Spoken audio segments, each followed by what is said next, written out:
Heboh komika Abdur Arsyad ditangkap polisi usai manggung. Begini faktanya. Nama komika Abdur Arsyad mendadak mencuat di dunia maya. Hal ini bermula dari unggahan Ari Kriting yang mengunggah foto Abdur Arsyad di Twitter. Dalam unggahannya, Ari mengatakan jika rekan sesama komika itu ditangkap polisi. Lewat Twitter, ia mengaku belum mengetahui kasus apa yang menimpa sahabatnya. Dapat info kalau Abdur Arsyad ditangkap. Belum jelas ini kasus apa. Saya telepon Abdur tidak angkat, tulisnya. Cuitan Ari Kriting di Twitter itu sontak tuai sorotan. Banyak netizen yang ikut menimpali kabar tersebut dengan guyonan. Setelah ditelusuri, penangkapan itu berawal dari Seloroh Mamat Al-Katiri. Dikutip dari akun Twitter @Mamat Al-Katiri, Abdur Arsyad tampak baru saja selesai membawakan materi stand-up di sebuah acara.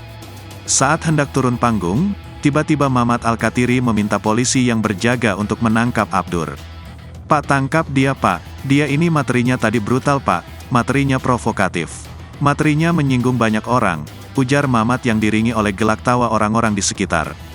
"Tangkap dia Pak, dia ini tukang fitnah, penjarakan dia seumur hidup," lanjutnya.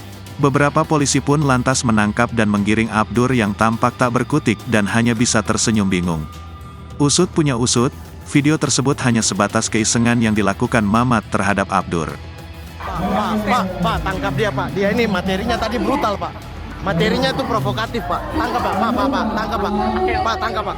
Tangkap Pak, tangkap Pak, tangkap Pak, tangkap Pak, tangkap Pak, tangkap Pak, tangkap Pak, tangkap Pak, tangkap dia Pak, tangkap. Bawa dia Pak, bawa.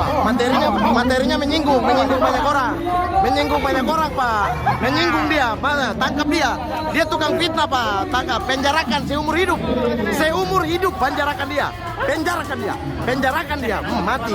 Mampus.